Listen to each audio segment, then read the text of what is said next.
महाराष्ट्र शाही न्यूज मराठी, बातमी मागची बातमी, शोध सत्याचा। तसं ह्या संस्थेचा आणि आमचा काही फारसा संबंध नव्हता, परंतु गेल्या 5-7 वर्षामध्ये जसे आमचे संबंध इकडे प्रस्थापित झाले, त्यानंतर ह्या संस्थेची ओळख खऱ्या अर्थाने झाली। अतिशय चांगलं काम या संस्थेचं आहे। मला वाटतं तिचा उगम अकोले तालुक्यातील अकोले किंवा पठार भागातील लोकांनी केलेला असला, परंतु त्याच्या शाखा निर्मिती करताना अकोले तालुक्यामध्ये मात्र अगदी शेवटी संस्था आली। मागच्याही वेळी ज्यावेळी इलेक्शन झालं त्यावेळी आमच्या अकोलेकरांनी चांगल्या पद्धतीने मतदान करण्याचा प्रयत्न केला आणि ह्यावेळी सुद्धा मागच्या वेळी म्हटलं 46 पॉईंट काहीतरी मतदान झालं होतं। त्याच्या डबल नाही, परंतु किमान 75% 70-75% आम्ही करू। एक कारचं मला वैशिष्ट्य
डॉक्टर संकेतजी हुल्लवळे साहेब, त्यांचे चिरंजीव साहेबांचे यांनी मागील 5 वर्षात साहेबांचा वसा आणि वारसा अतिशय खऱ्या अर्थाने पुढे नेण्याचं काम त्यांनी केलं ही खरोखर अत्यंत आनंदाची बाब आहे। आणि या संस्थेची भविष्यातील जी प्रगती आहे, वाटचाल आहे, ही साहेबांच्याच विचाराच्या दिशेने झाली पाहिजे असं सगळ्यांचं आग्रहाचं मत आहे। खरं तर ही संस्था एवढी भरभराटीला आली, ह्या संस्थेची जडणघडण होत असताना मला या ठिकाणी खेद वाटतो की आमच्या बदगे गावाला प्रतिनिधित्व देण्यापासून आम्हाला वंचित ठेवलं गेलं। ही खरोखर आमच्या सर्व ग्रामस्थांमध्ये एक सल होती, परंतु आजच्या या पॅनलमध्ये आमच्या बदगी गावाला खऱ्या अर्थाने स्थान दिलं आणि आमच्या ग्रामस्थांना, बदगी गावच्या सभासदांना खऱ्या अर्थाने आनंद झालेला आहे। आणि म्हणूनच मी आमच्या सगळ्या ग्रामस्थांच्या वतीने, सभासदांच्या वतीने मी या पॅनलला पुढील वाटचालीसाठी, प्रगतीसाठी मनापासून हार्दिक शुभेच्छा देतो आणि माझे 2 शब्द संपवतो। धन्यवाद। खरं तर यशो मंदिरला ती गगन भरारी घेण्यामध्ये जीवळवळ्यांचा फार मोठा सिंहाचा वाटा आहे, हे आपल्याला विसरून चालणार नाही। संस्थेला खरी दिशा देणारे आणि तिचा एवढा मोठा वटवृक्ष करणारे हे जीवळवळे हे आमचे मार्गदर्शक होते। मी, माझे मामा असतील, MS पाबळे असतील, GK गायकर असतील, माझे वडील या संस्थेचे पहिले उपाध्यक्ष साहेब। मला आजही आठवण आहे की माझा वाहतुकीचा व्यवसाय होता, ट्रान्सपोर्टचा। भायखळा गुड्स या ठिकाणी ते बरेच वर्ष रेल्वेमध्ये त्यांचं ऑफिस होतं, पण प्रभू मास्तरांशी सकाळी जाताना त्यांच्याबरोबर चहा घेऊन एक 15 मिनिटं ऑफिसला उशीर जरी झाला तरी चर्चा केल्याशिवाय ते पुढे जात नसायचे। सगळ्यांशी विचार विनिमय करून सगळ्यांना बरोबर घेऊन जाणारे हे व्यक्तिमत्व असं होतं की त्यांच्या जडणघडणीतून माझ्यासारखाही कार्यकर्ता घडत गेला की सहकार्यामध्ये काम करत असताना उमाजी काळे साहेब असतील, आम्ही बऱ्याच वार्षिक सभांमध्ये खूप भांडण करत असतो, पण जेव्हा संस्था चालवताना खूप काही गोष्टी अवगत कराव्या लागतात, त्या त्यांच्याकडे होत्या। त्यांच्या रूपाने आता जे संचालक मंडळ, संकेत असेल, सुरेश सावंत असेल, बाकीची काही जी मंडळी त्यांच्याबरोबर काम करणारी असतील, त्यामध्ये आमचे शिवाजी संतू आरोग्य असतील, त्यांना साथ देणारे अजून काही कार्यकर्ते आहेत। संस्था चालवताना अनेक अडचणींना सामोरं जावं लागतं। आताचं सध्याचं युग तसं राहिलेलं नाही। संस्थेची उलाढाल पाहता आणि संस्थेचा स्वनिधी, संस्थेचा नफा, मला वाटतं ह्या वर्षीचा दिलेला 2 डिव्हिडंड हे खरं तर ह्या संचालक मंडळाचं आणि त्यामध्ये प्रामुख्याने संकेतजी आणि उपाध्यक्ष सुरेशजी सावंत यांचा फार मोठा सिंहाचा वाटा आहे। आणि हे जे पॅनल जे आहे ते अतिशय सक्षम आणि जे उमेदवार जे आहेत त्यामध्ये दिलीप घोलप असतील, चंद्रकांत गोळवळे असतील, महेश मुंडे असतील, या संस्थेचे माजी व्यवस्थापक रंदेसाहेब असतील, हे जे सगळे अभ्यासू लोक असतील, त्यामध्ये भरत तापाळे असतील, सगळेजण जी काम करणारी मंडळी आहे, नुसते बोलणारी लोक नसून काम करणारी सगळी मंडळी आहेत आणि आपण त्यांना सगळेजण साथ देणारे आहोत। आणि मी माझ्या ब्राह्मणवाडाच्या गावाच्या वतीने जे काही काम त्यांना सहकार्य लागेल, मुंबईमध्ये काळा चौकी शाखेमध्ये जे सहकार्य लागेल ते सहकार्य मी त्यांना करेल आणि हा जनसेवा पॅनल हे भरघोस मताने निवडून येईल, यामध्ये ती मात्र शंका नाही। आणि ह्या पॅनलला पुन्हा एकदा शुभेच्छा देतो। आज या ठिकाणी यशो मंदिर सहकारी पतपेढी मर्यादित या संस्थेचा संचालक मंडळ निवडणूक प्रोग्राम या ठिकाणी डिक्लेअर झाला आणि त्याच संदर्भात आज आपण या ठिकाणी प्रचाराचा नारळ वाढवला. सहकार कशा पद्धतीने चालवला जातो, सहकार म्हणजे काय, याचं चांगलं उदाहरण जर पाहिजे झालं असेल तर आमच्या संगमनेर तालुक्याकडे पाहणे ही सर्वात महत्वाची बाब आहे.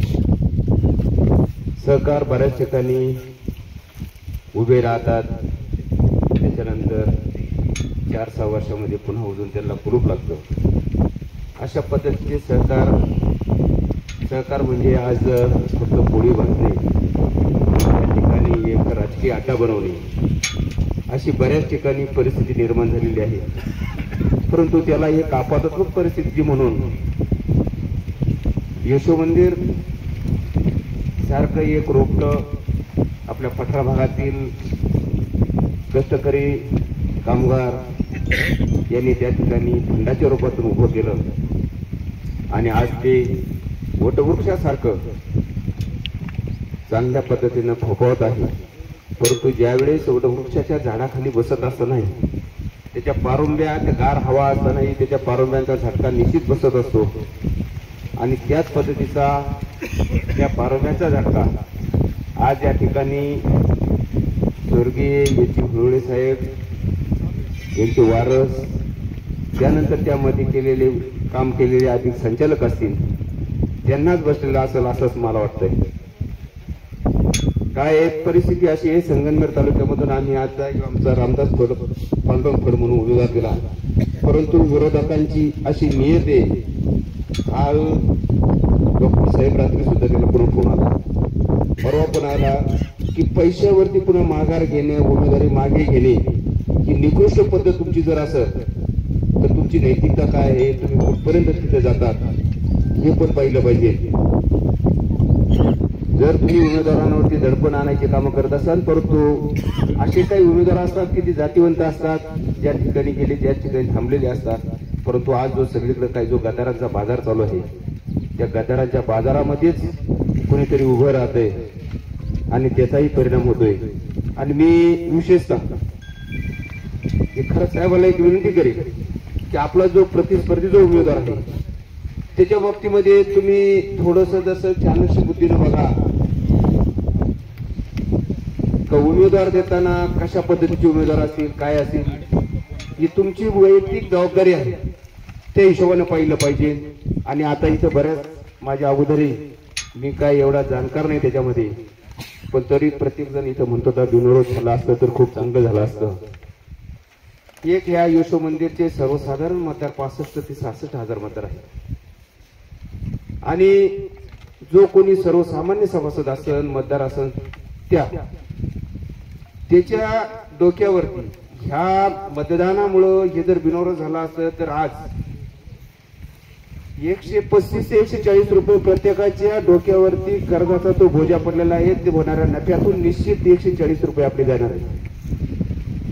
सहकारी संस्था जोपासताना जोपर्यंत आपण ह्या गोष्टीचा विचार करत नाही तोपर्यंत निश्चितच त्या संस्थेच्या कुठेतरी आपण डबघाईला घालण्याचा प्रयत्न करत असतो.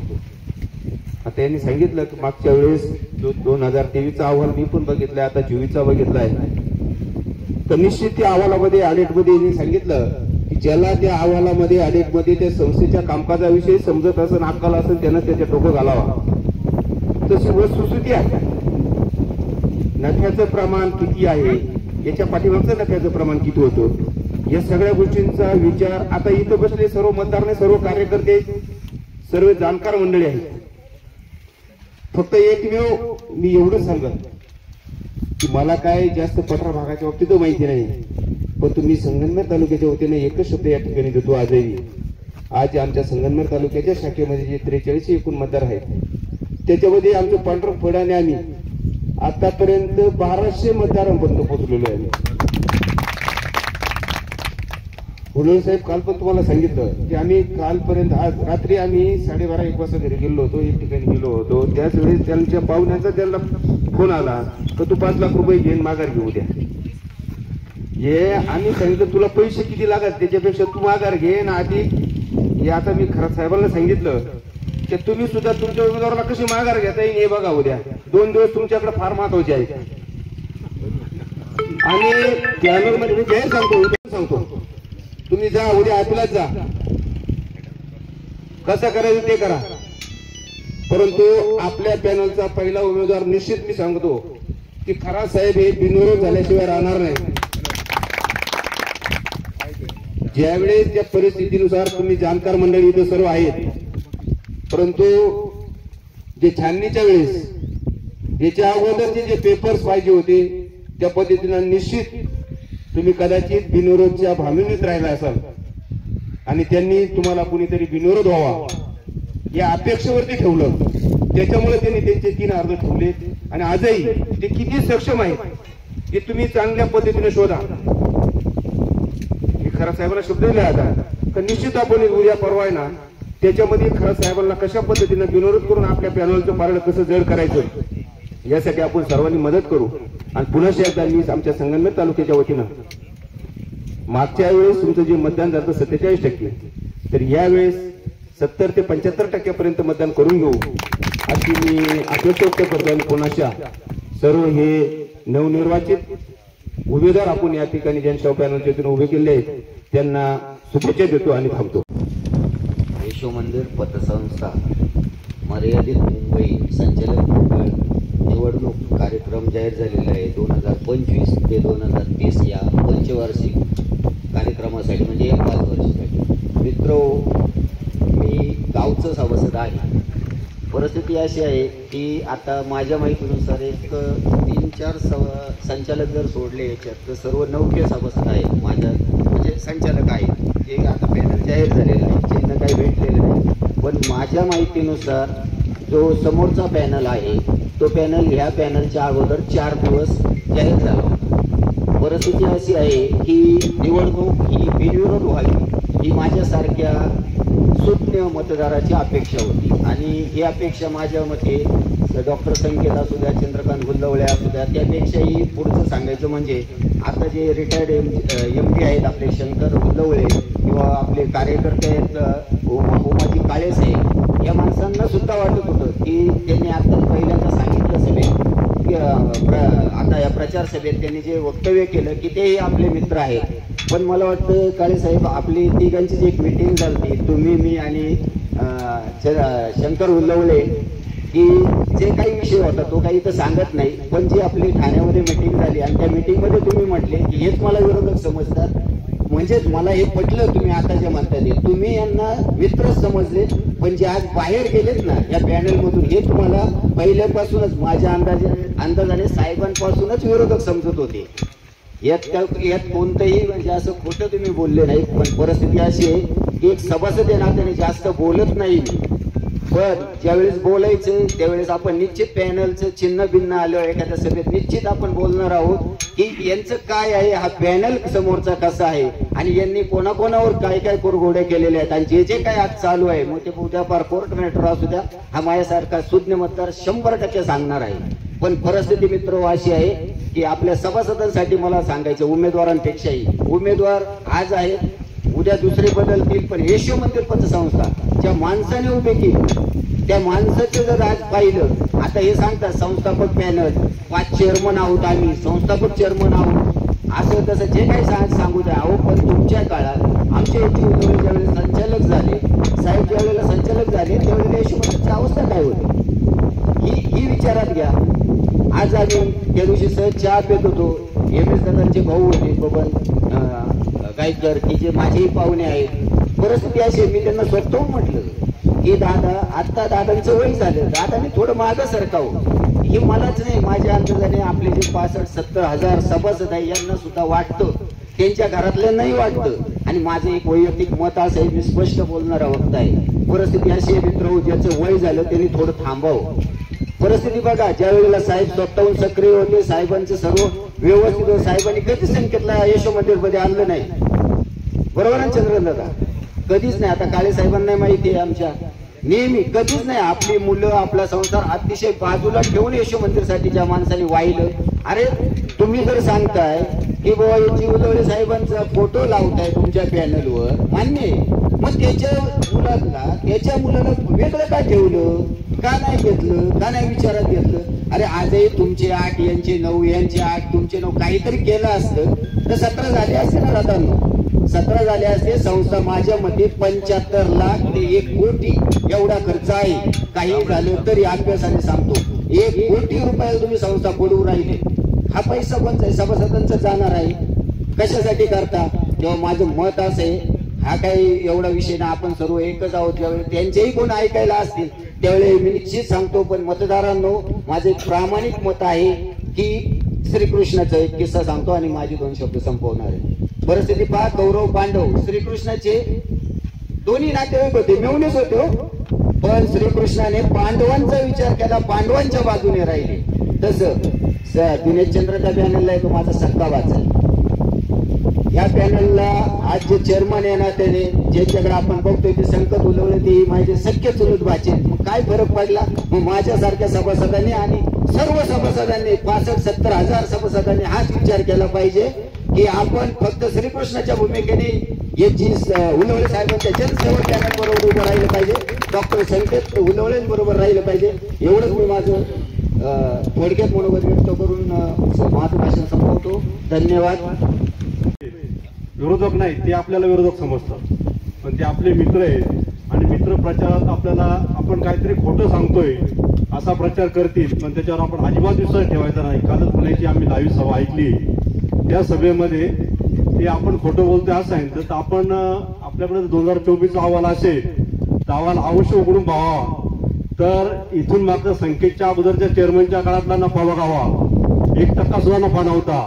आणि संकेत आल्यानंतर नफा पाहावा, तो एकूण वर्किंग कॅपिटलच्या 1.25% आसपास होता आणि उलाढाल वाढतच चाललेली.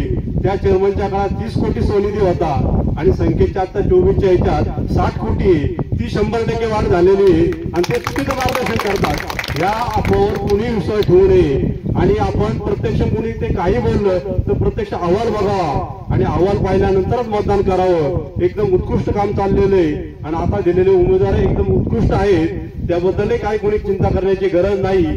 आणि त्याच्यावर आम्ही सभासद पॅनल उभं केलेले आणि हे सभासद म्हणजे सर्व संचालक आहेत असं समजून आपण पुढे जायचं आहे. तरी या आपल्या जनसेवा पॅनलला मी पुढील विजयासाठी शुभेच्छा देतो. महाराष्ट्र शाही न्यूज मराठी, बातमी मागची बातमी, शोध सत्याचा.